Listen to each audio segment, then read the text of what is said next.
Кітап нөмір 159 Қайыртай Қажығұловтың «Өмір ой өрнегі» атты өлеңдер жинағы кітабы түскен. Жалпы кітаптың өзі 193 беттен тұрады және 2005 жылы жарық көрген екен.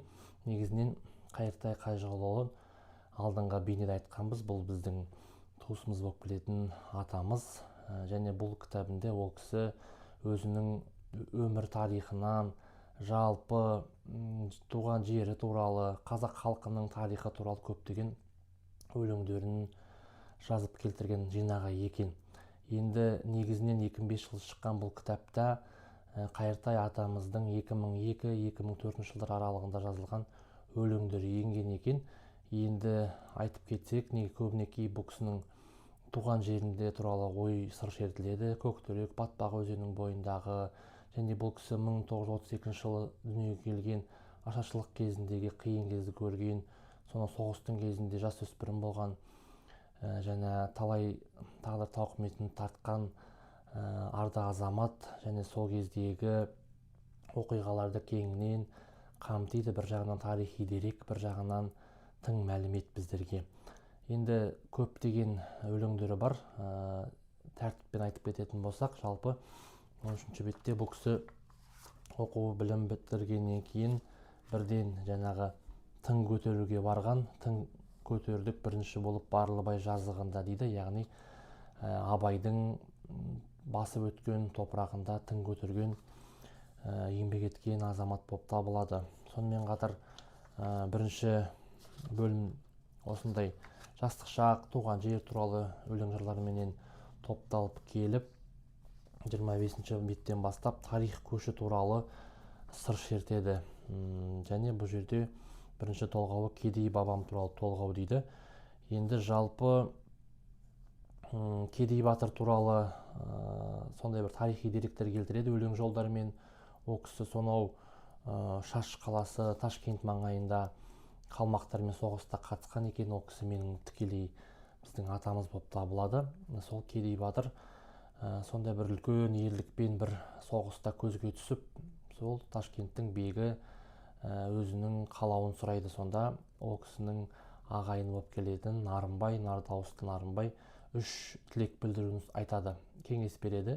Біріншісі Нардауысты Нарынбайға өзінің оң жағынан бір жаңағы қақпаның басшылығын беруін, екіншісі сауыт, яғни оқ өтпейтін сауыттың жаңағы сыйға тартуын, және үшіншісі өзінің сұлу қызы Сұлубикені әйелдікке беруін сұрауын кеңес береді. Және ол кеңес бойынша барған Кедей батырға төре шын мәнінде орындап, өзінің қызын ұзатып, осы өзінің маңайынан жер беріп, осы Кедей батырды жаңағы қызымен қосып үлкен жер иелесі қылады. Алайда 2 жылдан кейін Кедей батыр қайтыс болады да, оның жалғыз ұлының аты Берәлі деп қояды. Тәңір бере гөр, Берәлі, яғни бір әлі болып кететін осы атамыз Кедей батырдан туған.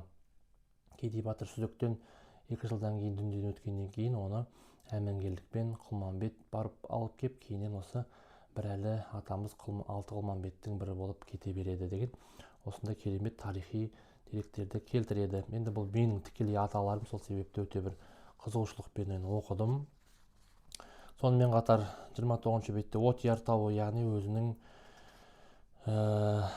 Ақшатау жеріндегі, Ақшатаудың жеркіндік сандықтас, үңгір үй бар арасындағы Жақпартас секілді тарихи жерлерді де керемет келтіріп өткен екен. Бұрын Ақшатау жерін Сия Тамбаған деп атаған екен. Өйткені сондай бір оқу білім жоқ жер болып табылғандықтан, сол себепті кейін осы сауатсыз ел қалды қатардан деп Ақшатауда айтқан Сия Тамбаған жер кейіннен өте сондай бір білімді азаматтардың ордасына жаңағы айналған. Соның ішінде Кешірімхан Бостайұлының әкесі Бостай секілді көптеген жалпы Жанаманұлы Мұхамади, Ақынжан Ақшолақұлы Кенжеқандай атамыз дейді, көптеген адамдарды келтіріп дәлелдеп өткен екен.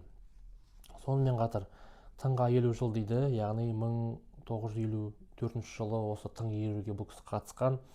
3 жылда 10 миллион жер жыртылды. Енді қазір расында да тың туралы көптеген әртүрлі пікірлер бар. Ол кісінің енді айтады, әлде кімдер не демейді, тыңға бүгін ойлаңдаршы, кім көтерген ауыр жүгін, жемісін көзбен көріп қолмен ұстап жүрсе дағы айтады ау ғайбат сөзін дейді. енді расымен қазір тыңның зияны туралы айтып жатыр ғой. Бұл кісілер енді сол жердегі еңбек еткен адам болғандықтан тыңды өзінің еңбегін, маңдай терін төккен сондай бір тарихи оқиға ретінде қарастырған екен. Сонымен қатар 41-ші беттен бастап көңілдегі ой толғаныстар дейді. Жастарға жалпы насихат ретінде айтқан көптеген өлеңдер жазылған. Және бір 46-ші бетте мынандай бір әдемі өлеңі бар екен. Мынау тобықты өскенбайұлы Құнанбайға сыбан қу дауысты Құттыбай немересі Ағанас батырдан туған Күңке анамызды ұзата құдалыққа барған Сабырбай Төбек Дулат Бабатайұлдардан жөн сұрайды ғой, және Ақтайлақ би. Біраз күн болып кешіңкіреп келген соң өлеңмен Ақтайлақ би былай депті дейді. Мына өте қызықты. Қыз беріп қайттыңдар ма тобықтыға, тобықты бір адамға молықты ма, кешіккен жолаушы дайын дәметтеген жүрген аяқ жүргемге жолықты ма деген сонда Сабырбай ақын Ақтайлақ бидің баласы. Құда болып барып қайттық тобықтыға, ағайын бармасыңа болып тұрма, найманнан өсіп өніп жатса дағы оқпаны тобықтының толып тұрма дегенде суырып салма Төбек ақын былай деген екен. Ол елдің қақ жартысы жиен екен, нағашылап бастарын еді екен, қызбен бірге құт ауып кетеме деп адамның кейде іші күйеді екен дейді. Сонда Дулат Бабатайұлы ақын былай деген екен дейді. Тобықты құрықсалар асауыңа, ұқсайды жігіттері жасауылға, бұл елдің қыз алғаны ештеңе емес, бірге алдау Найман тауды жасауына депті ғой шіркін аруақты бабалар дейді. Соған орай тобықта сан қыз алып толыққанын, қызбен бірге құт ауып молыққанын, Өскенбай, Қаратай, Бөжей, Құнанбайлар Найманға жиен болып босыпқанын, жасауына Найман тауды қоса алып, кең қоныс жер сауырына жолыққанын, ақындар оспақ емес шын айтады, кей кезде іші күйіп торыққанын дейді. Енді ол кезде Найман тау болған тауды кейін Шыңғыс тау деп тобықтылар иеленгенін жалпы тарихтан білеміз. Соны осы Дулат Бабатайұлы секілді, Ақтайлақ, Сабырбай секілді ақындарымыз айтып өткен екен. Сол секілді 56-ші бетте Таңжарық ақынның туғанына 100 жылға арнау өлеңі бар екен. Ол кісі білесіз Абақтыда өмірін өткізген ақын. Сонымен қатар мезгілсіз ұйықтамаймын, ұйқышыларға насихат секілді сондай бір өзінің өлеңдері бар бұл кісінің. 105-ші беттен бастап табиғат, аңшылық туралы бір бөлімі арнапты. 125-ші бетте тоқта барлық туралы тарихи, яғни Абылай хан сонау жоңғарларды қуып шыққаннан кейін осы Қабанбайдың жаңағы руынан шыққан байжігіттер, мәмбеттер секілді елдер артынан қуып жерлер иеленген кезде осы барлыққа келген кезде тоқтаңдар деген, тоқта барлығың деген, яғни Абылайдан бұйрық келіп, сонымен тоқта барлық атанған тауларды айтып өткен екен. 180-ші беттен бастап арнау өлеңдер кетеді. Енді көптеген әртүрлі уақыттағы бұл кісіге арнаған, бұл кісі басқаларға арнаған арнау өлеңдері жазылған. Сонымен 193 бет бойы сондай бір өлеңдер жинағы, әр қайсынан сондай бір мәлімет, тарихи деректілер алуға болады. Әсіресе менің тікелей аталарым болғандықтан көптеген жақсы деректерге қанығып, жаңағы толығып қалдық. Рахмет, хош, енді келесі кітапқа өтейік. 160-шы кітап қандай болып түседі екен? Кітап нөмір 160. Қобыланды батыр жыры.